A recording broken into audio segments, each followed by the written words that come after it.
Что я могу вам сказать? Мы сегодня здесь представляем различную продукцию, так скажем, и в том числе народные промыслы. Артем, я думаю, о какой теме тут девочки поговорят. Они, кстати, снимали фильм про Ингушетию тоже. Мы студенты из Российского института дружбы народов. Во-первых, мы хотели бы вас поблагодарить за вашу деятельность, что вы так красиво освещаете нашу республику, говорите о ней, рассказываете другим национальностям. Так, тут ребята тоже ингуши. Нет? Лезгин. Ну, я дружу с дагестанскими народами, но, правда, у меня есть друг даргинец и аварец. Сердечно приветствую всех участников и организаторов российской презентации инвестиционного, промышленного и туристического потенциала Республики Ингушетия.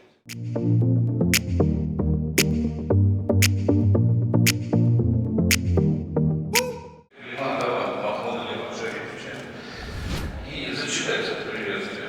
Сердечно приветствую всех участников и организаторов российской презентации инвестиционного, промышленного и туристического потенциала Республики Ингушетия. Сегодня Республика Ингушетия динамично развивающийся субъект Российской Федерации, в котором живут и работают энергичные, предприимчивые и трудолюбивые люди. В экономике Ингушетии, помимо традиционных отраслей, последние годы получило развитие промышленный сектор, туризм и абсолютно новое направление IT-сферы. Разнообразные перспективы этих отраслей будут представлены сегодня вашему вниманию на круглых столах и новостей. Республика открыта для инвестиций, и я верю, что итоги работы выставки послужат развитию Ингушетии, заинтересуют потенциальных инвесторов и придадут импульс к формированию деловых связей. Желаю вам удачи и успехов во всех ярких эмоций, незабываемых впечатлений, формы работы и ярких впечатлений. С уважением, глава Республики Ингушетия Галимат.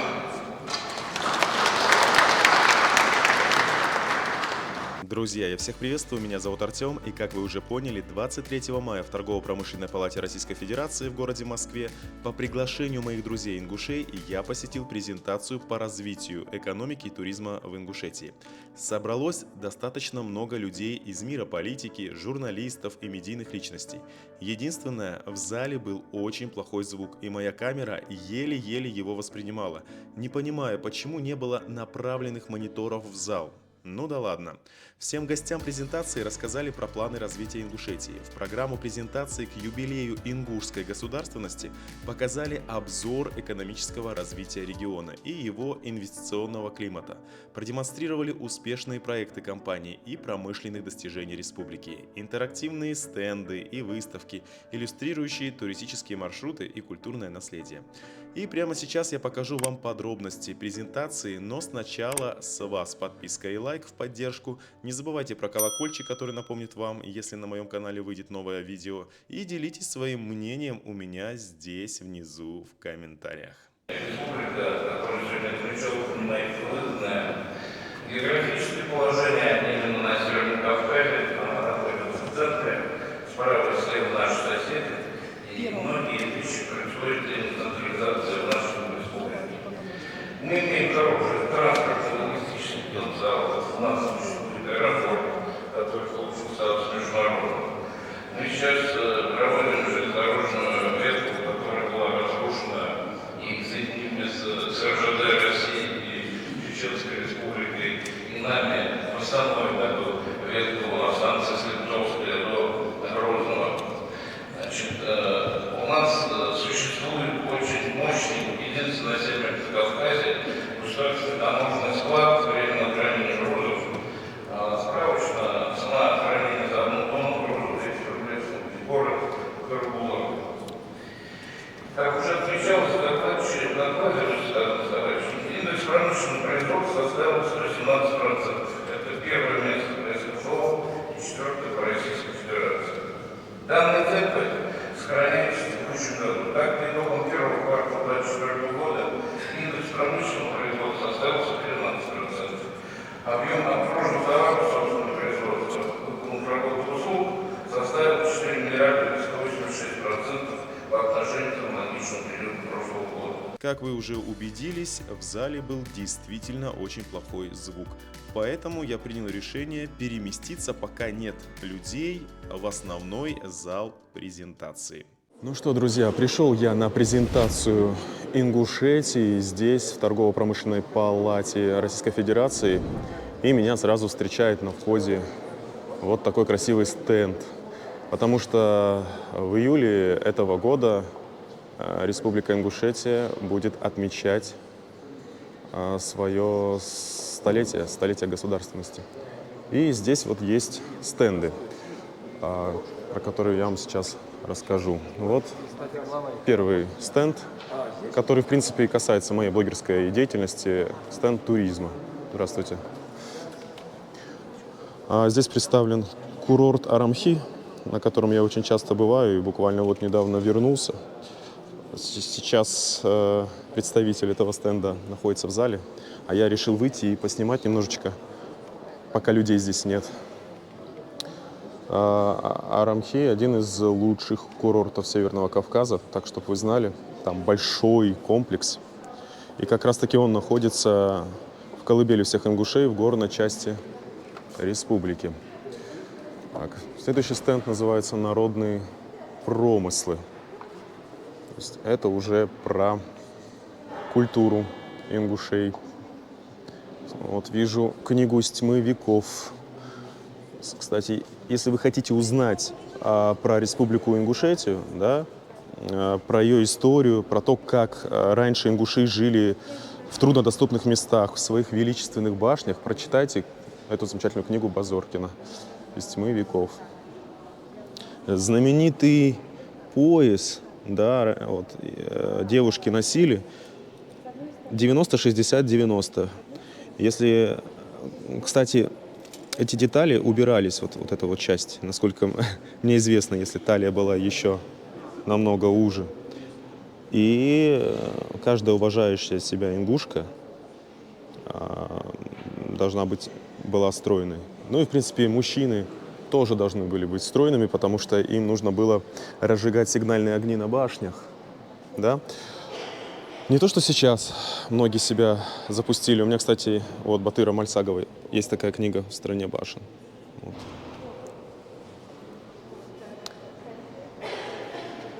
Кувшин. Конечно же, с таким кувшином ходили девушки к роднику, чтобы набрать водички, и иногда там происходило сватовство.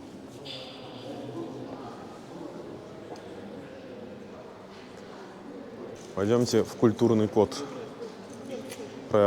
Поговорим про 10 интересных фактов об Ингушетии. Здравствуйте. Давайте мы, наверное, с вами пообщаемся. Меня изначально узнали, мы не будем скромничать, да, меня смотрят. Спасибо за приглашение. Рассказывайте про 10 интересных фактов про Ингушетию. Да, как вас зовут? Да. Танзила Заурова, я научный сотрудник научно-исследовательского института. Что я могу вам сказать? Мы сегодня здесь представляем различную продукцию, так скажем, и в том числе народные промыслы. В частности, я представляю народные промыслы Ассоциацию мастеров булочного ковроделия Ингушетии «Истинг». И мы здесь представляем свои ковры, другие булочные изделия, а также другие предметы культуры, например, музыкальную культуру, это джондер, это атрик-пандер. 10 интересных фактов, ну, конечно, мой любимый факт – это курхарс. Это традиционный ингушский головной убор, это парадно-головной, это парадно-выходной.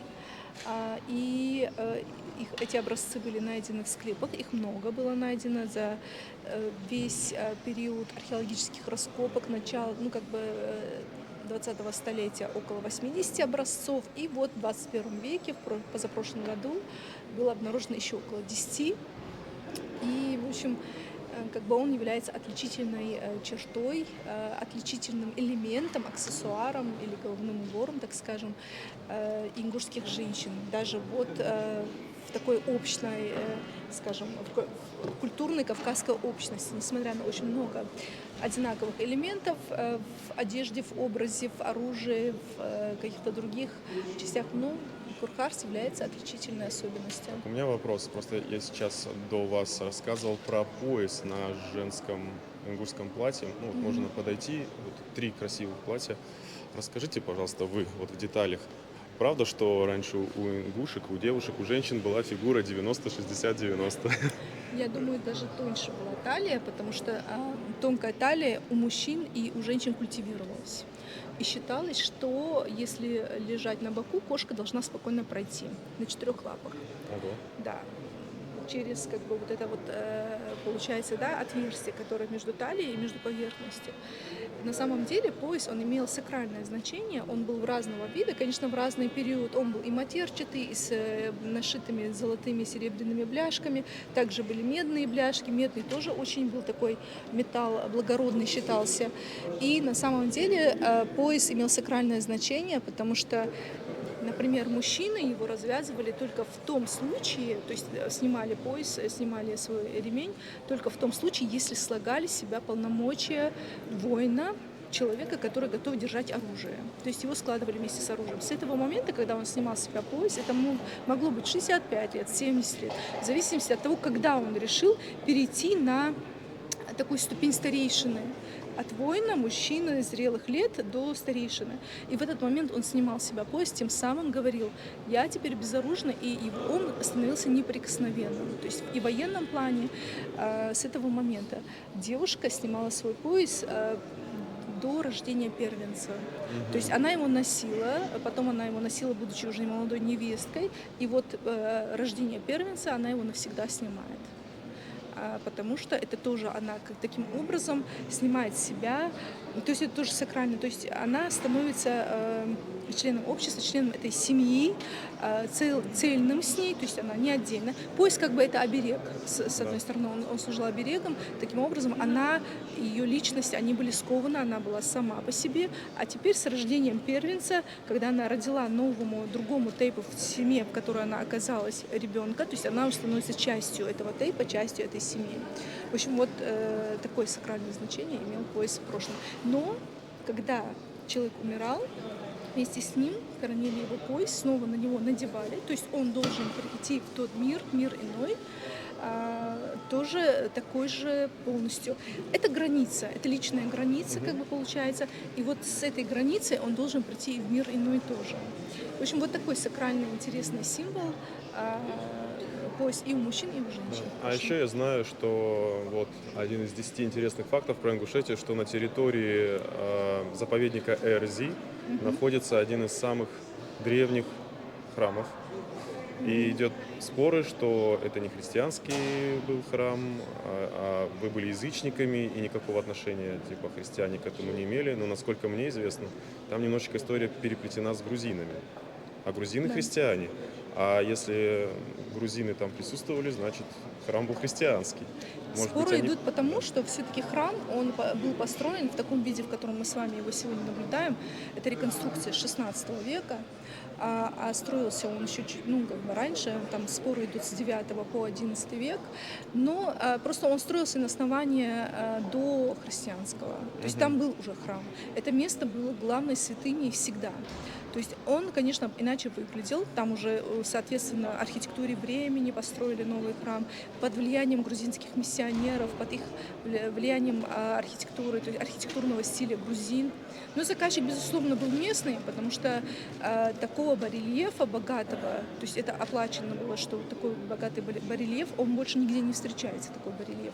И 100% заказчик был местный, исполнители, резчики тоже, но просто действительно он строился под чутким руководством ктитора, грузинского миссионера. То есть там понятно, что уже и расположение само по себе того периода характерно христианским храмам, которые были расположены в других частях Грузии, в других областях Грузии. Но они не были так богато орнаментированы, как этот храм. А еще я знаю про один такой факт, возможно, он не представлен на вашем стенде.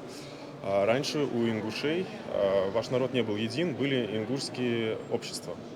Ну, как и у всех. Да, и вот была столица древняя в Ингушетии, в горной части, да, там, где вы проживали, ваши предки, где сегодня находится башенный комплекс Эгикал.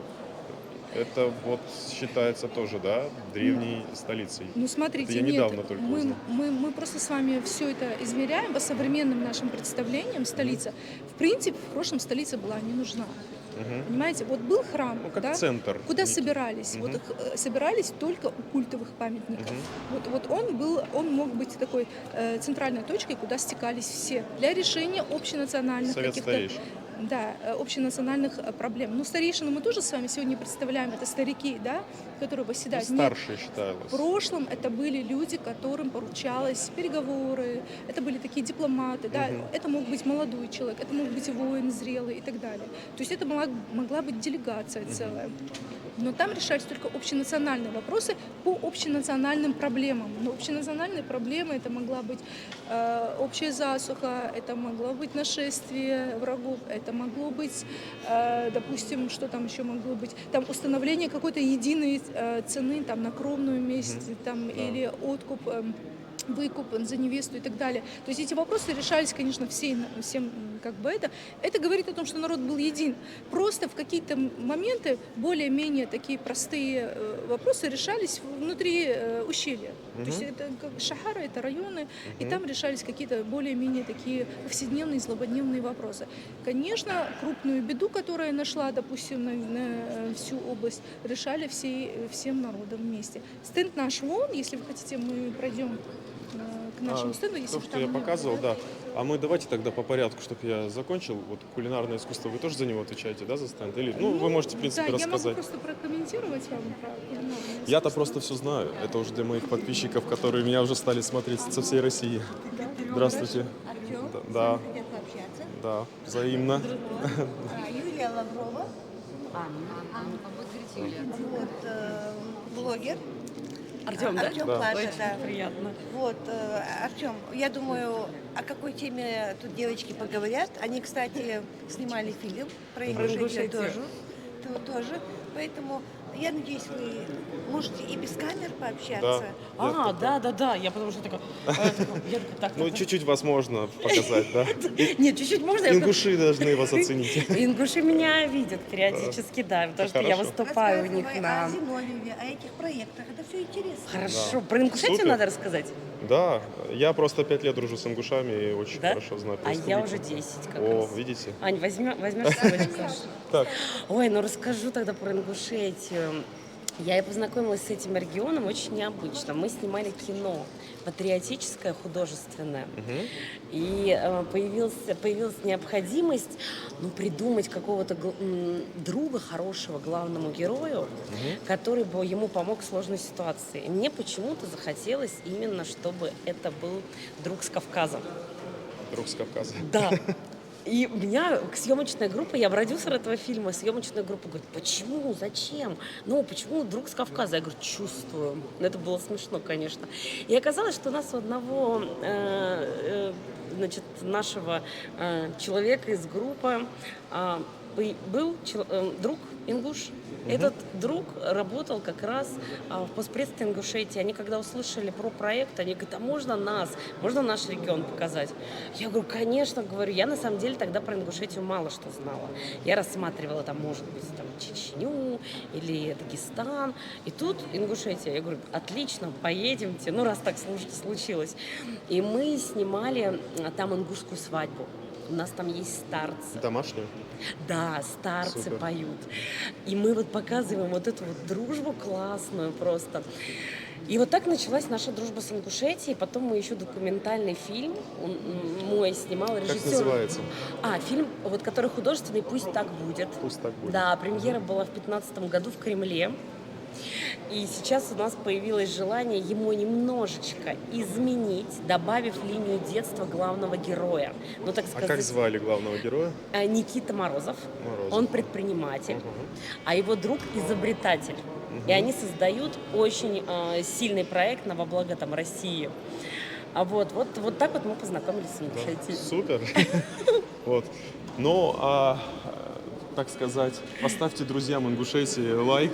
Вам Да-да, спасибо, лайки. Ну, я думаю, мы с вами подружимся, потому что я дружу с друзьями ингушей. И Да, здорово, да, что вы не ингушка по национальности, вы русская, да? Да, я русская. И из ваша Москвы. коллега, подруга тоже вы в Москве проживаете? Да, супер. Это актриса. Актриса? Анна Науменко, актриса. Вот оно как. Ну, будем теперь дружить и с Буду актрисами. сниматься в детской линии про Да? Никиту Морозова, да. будут его 5-летней подругой. Да. Спасибо вам, спасибо. Вот и вам, И вам. Ну что, друзья, здесь у нас находится на презентации молодежный совет Республики Ингушетия. Молодежь, да? Да. Рассказывайте. Мы да, как- студенты из Российского университета дружбы народов. Во-первых, мы хотели бы вас поблагодарить за вашу деятельность, что вы так красиво освещаете нашу республику, говорите о ней, рассказываете другим национальностям. Мы за вами тоже следим, за вашей деятельностью, смотрим все ваши ролики, нам очень интересно. Со стороны человека, который не является ингушом, хотя вы уже наполовину почти ингуш, и смотреть, как вы говорите о нашей республике, о нас. И вот хотели бы сказать вам спасибо большое. Это первое. Второе, если это можно на камеру говорить или нельзя? Нет, можно. В общем, у нас 29 мая в нашем университете, в университете дружбы народов, будет проходить выставка. Выставка землячества БАРТ, ингушского землячества. И мы от лица нашего землячества хотели бы вас пригласить, если у вас будет время, если вы будете в Москве. Нам было бы очень приятно видеть вас, дать вам приветственное слово. Я думаю, вас все будут знать там. Поэтому, да, если у вас будет время, мы будем вас очень ждать. Спасибо. Мы вам в директ напишем тогда. Дочь моего друга там у вас учится. Она постоянно на Рудень. землячество ходит. Она Евлоева. Фамилия. София. София. Да, Вы знаете она её. Есть, наша да. студентка, очень хорошая Знаем девочка. её. Да. Да. Поэтому папа увидит, обрадуется. Мы Всё очень хорошо. рады, Мой лучший что друг. вы так лояльно относитесь к нашему народу. Мы очень благодарны вам за всю вашу деятельность, которую вы делаете. Надеемся, что в дальнейшем у вас не будет никаких проблем. В любое время в Российский университет дружбы народов мы вам рады. Студенты нашего университета вам очень рады. Приезжайте обязательно. И, конечно же, продолжайте ваш нелегкий труд. Это на самом деле очень сложно освещать, находить информацию. Надеемся, что у вас все получится на этом нелегком пути. Спасибо. Спасибо вам. Так, давайте тогда мы с вами перейдем вот К к стенду. стенду кулинарное искусство, и вы расскажете, да? Что- Да, Я-то да. все знаю, а у меня теперь не только ингуши смотрят. Хорошо. Да. Конечно. Будем говорить о вкусной части, да? Так, тут ребята тоже ингуши. Нет? А лезгин? Ну, я дружу с дагестанскими народами, но, правда, у меня есть друг даргинец и аварец. Вот. Здорово, что пришел, да. Это Знакомлюсь с супер. культурой, они вроде смежные, но при этом и разные, да, свои отличительные способности. Но в любом случае, братья-мусульмане. Конечно, Да, вот конечно. поэтому здесь братство. Так. Ну что, девушки, рассказывайте. Давайте. Я вот еще. Да, правильно. Вкусная халва ингушская. Что именно вас интересует? В принципе, Ну, начнем с моего самого любимого национального ингушского блюда. Это чапель. Да, рассказывайте так. Чапель – это, скажем так, лепешка, если говорить на русском языке, чтобы все понимали. Лепешка с разными начинками. В основном это есть, главное, это картошка и творог. Есть два вида чапелька с творогом и с А если с картошкой. тыквой? А если с тыквой, это уже будет хингал. И это десерт, который пьется с чаем, тоже очень вкусно на самом деле. Все это сначала собирается, скажем так, в комочек, готовят тесто, в него заворачивают начинку на сковородку, а потом смазывается топленым маслом. Очень вкусно бывает. Потом хингал, вот он. Да, это с тыквой. Это уже тоже лепешка, только с тыквой. Она подается в качестве десерта с чаем.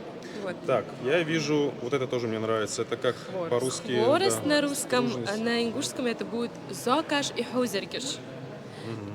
Они бывают двух видов. Бывает твердый хворост, хрустящий хворост и мягкий хворост, можно сказать. Разница их в том, что он хрустящий, один твердый, а другой мягкий. Так, Да. это халва. Это халва. Это халва. Делается она из... Муки, сахара. Иногда еще добавляют изюм. Да. Так, это берх. Да. И вот это кукурузный. Это берх, Вот а берх, это да. дил. Я вижу здесь вот кукурузные Галушки. галушки с Тут- кукурузной муки. Да, тут именно желтые, они делаются из кукурузной муки с добавлением воды, ну и остальных ингредиентов. Вот это тоже часто вижу. У нас это называется кутья, но у вас Это сладкий рис. мерцдук, да, сладкий Вы рис. очень любите. Тоже в качестве десерта подается очень часто на мероприятиях. Разнообразная. Очень вкусная. Вкусно. Кстати, вот это я пробовал недавно в одном из ваших ресторанов. Вот Кодер. буквально вчера Да. кодер, да. И Кодер. к нему еще подается картофель, по-моему, вареный. Да. Вот. Еще и сыскал к нему часто подается, с Сыскал. сыскалом тоже. тоже из кукурузной муки. Супер. В сочетании, когда это все горячее, теплое, очень вкусно. Да, захотелось сразу ингушского Снова. чая. Да. Все, спасибо большое, Спасибо Сахал. вам.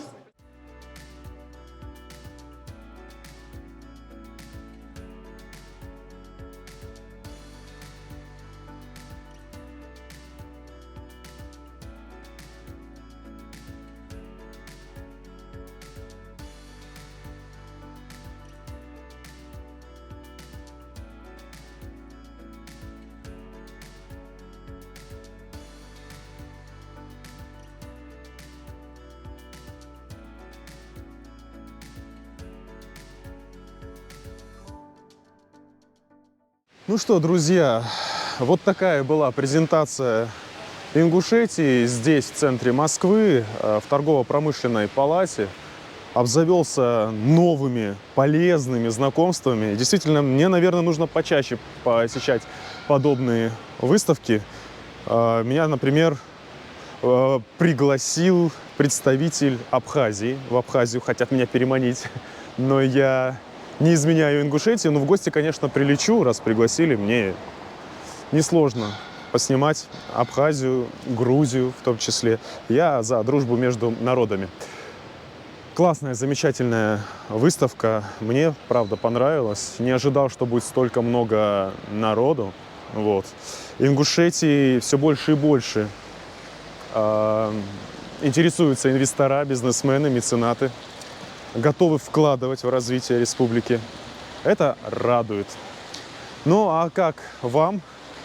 Делитесь своим мнением у меня здесь внизу в комментариях.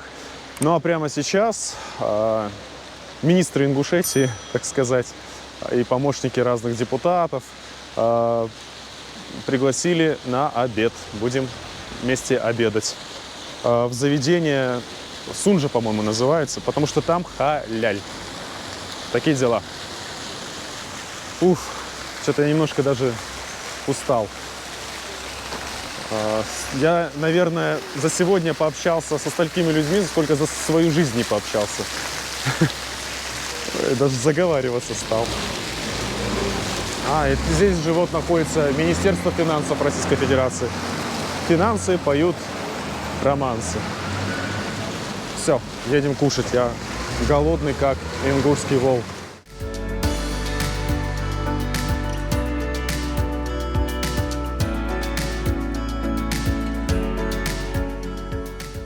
Друзья, обязательно подпишитесь на мой новый аккаунт в Нельзяграмме. Прямо сейчас ссылку вы увидите.